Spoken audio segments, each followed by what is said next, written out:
नमस्कार। आज हामी एउटा एकदमै सामान्य सुनिने तर खतरनाक स्वास्थ्य समस्या उच्च रक्तचाप मतलब हाइपरटेन्सन बारे अलि गहिरिएर कुरा गर्दैछौँ। हजुर। हामीले एउटा स्रोत उच्च रक्तचाप कारण रोकथाम व्यवस्थापनलाई आधार बनाएका छौँ।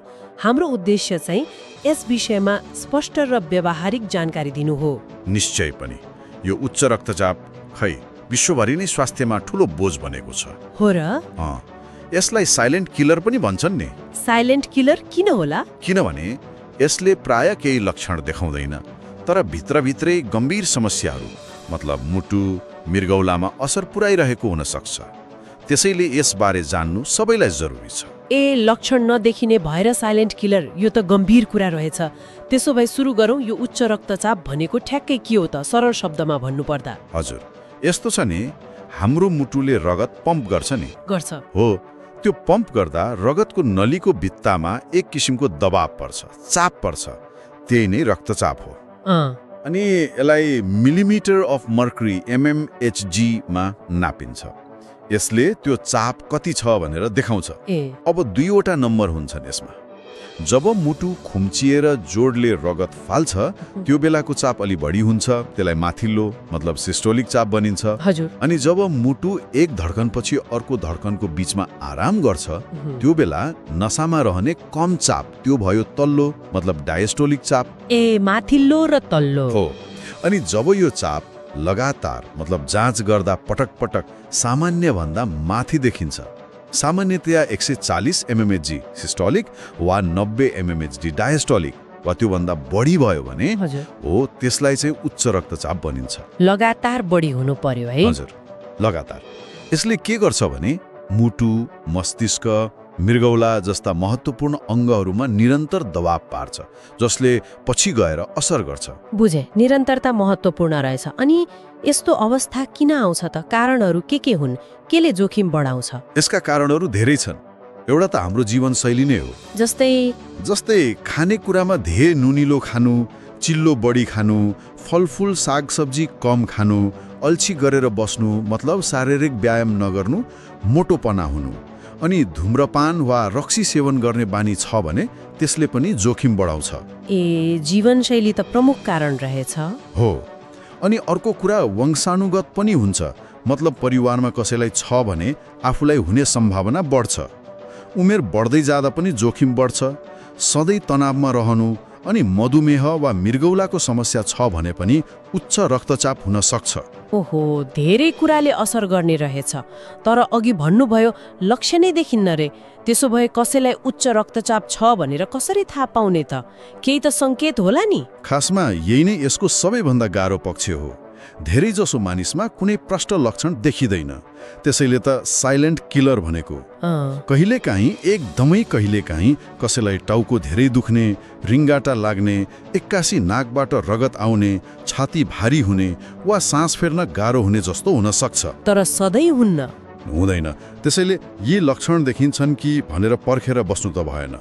सबैभन्दा राम्रो र भरपर्दो उपाय भनेको नियमित रूपमा बेला बेलामा आफ्नो रक्तचाप जचाउनु नै हो। लक्षण नदेखिनु त झन् खतरनाक भयो। त्यसो हो भने यसबाट बच्न केही गर्न सकिन्छ?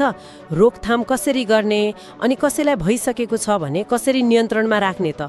अवश्य सकिन्छ। रोकथाम र व्यवस्थापन दुवै सम्भव छ। रोकथामका लागि त सबैभन्दा महत्त्वपूर्ण कुरा स्वस्थ जीवनशैली नै हो। त्यही अघि भने जस्तै हो। खानामा नुन कम गर्ने, दिनमा करिब 1 सानो चम्चा 5 ग्राम जति मात्रै, सन्तुलित खानेकुरा खाने, फलफुल सागपात गेडागुडी बढी खाने, नियमित व्यायाम गर्ने, शरीरको तौल ठिक राख्ने, चुरोट र रक्सी खानुहुन्न, अनि तनाव कम गर्ने उपायहरू खोज्ने। अनि भइसकेको छ भने नि? यदि उच्च रक्तचाप भइसक्यो डाक्टरले भन्नुभयो भने यी जीवनशैलीका कुराहरू त झनै महत्त्वपूर्ण भए। त्यसका साथै डाक्टरको सल्लाह अनुसार नियमित रक्तचाप जाँचिरहनुपर्छ अनि आवश्यक परेमा डाक्टरले दिनुभएको औषधि नियमित खानुपर्छ। आफ्नो मनले छोड्नु हुँदैन। उपचार सधैँ डाक्टरको सल्लाह अनुसार नै गर्नुपर्छ। यहाँले आहार र व्यायामको कुरा फेरि उठाउनु भयो। यसले कसरी मद्दत गर्छ अलिकति प्रष्ट पारिदिनुस् न। यिनीहरूको भूमिका त एकदमै मुख्य हुन्छ। आहारमा नुन कम गर्ने त भइहाल्यो, सँगसँगै प्रशस्त ताजा फलफुल, हरियो सागसब्जी, गेडागुडी जस्ता रेसादान कुरा खाने, अनि बजारका तयारी प्रशोधित खाना, धेरै चिल्लो बोसो भएको खानेकुरा सकेसम्म कम गर्ने। हजुर, अनि व्यायाम नि कस्तो खालको? व्यायाममा हप्तामा कम्तीमै 150 मिनट मतलब 2.5 घण्टा जति मध्यम खालको एरोबिक व्यायाम गर्नुपर्छ। मध्यम खालको भनेको जस्तै छिटो छिटो हिँड्ने, हल्का दौडिने, जगिङ गर्ने, साइकल चलाउने वा पौडी खेल्ने। यस्ता गतिविधिले मुटु र रक्तनलीलाई स्वस्थ राख्न मद्दत गर्छ। तर एउटा कुरा, कुनै नयाँ किसिमको व्यायाम सुरु गर्नुअघि एकपटक स्वास्थ्य कर्मीसँग सल्लाह लिनु चाहिँ राम्रो हुन्छ। हुन्छ। हामीले कारण रोकथाम व्यवस्थापन बारे कुरा गर्यौं, तर यो समस्या कतिको व्याप्त छ? नेपालमा, संसारमा यसको अवस्था कस्तो छ? हाम्रो स्रोतमा केही जानकारी थियो? खै, हाम्रो स्रोतमा एकदमै यकिन तथ्याङ्क त दिएको थिएन, तर अरू उपलब्ध जानकारी र अध्ययनहरू हेर्दा के देखिन्छ भने नेपाल लगायत संसारभरि नै उच्च रक्तचाप भएका मानिसहरूको संख्या बढिरहेको छ। हो र? यो वयस्कहरूमा देखिने नसर्ने रोगहरूमध्ये एकदमै प्रमुख हो र यसले जनस्वास्थ्य प्रणालीमा ठूलो भार पारेको छ। यस्तो तथ्याङ्कको कमीले गर्दा पनि रोकथाम र नियन्त्रणका लागि राम्रो योजना बनाउन अलिक गाह्रो भएको छ। बुझ्यो। तथ्याङ्क नभए पनि समस्या बढ्दो छ भन्ने कुरा महत्त्वपूर्ण भयो। ल, आजको यो हाम्रो गहिरो कुराकानीबाट उच्च रक्तचाप के हो, किन हुन्छ, लक्षण नदेखिने खतरा अनि रोकथाम र व्यवस्थापनका उपायहरूबारे धेरै जानकारी पायौं। त्यसो भए यसको सार के हो त? निचोडमा के भन्न सकिन्छ? निचोडमा भन्नुपर्दा उच्च रक्तचाप एक गम्भीर स्वास्थ्य समस्या हो, तर यो धेरै हदसम्म रोकथाम गर्न सकिन्छ अनि भइसकेको छ भने पनि राम्रोसँग व्यवस्थापन गर्न सकिन्छ। हजुर। यसका लागि मुख्य कुरा भनेको यसबारे जानकारी राख्नु, जनचेतना हुनु, नियमित रूपमा स्वास्थ्य जाँच गराउनु र सबैभन्दा महत्त्वपूर्ण स्वस्थ जीवनशैली अपनाउने प्रतिबद्धता हो।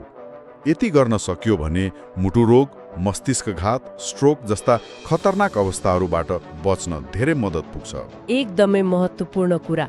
अन्तमा एउटा सानो प्रश्न मनमा खेलाउन छोडेर जाउँ।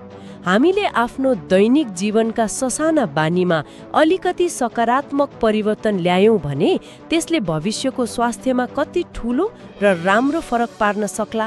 अथवा यो जानकारी आफ्नो परिवार र साथीभाइ माझ पुर्याएर उहाँहरूको स्वास्थ्य सचेतना बढाउन कसरी सकिएला? सोच्नुहोला।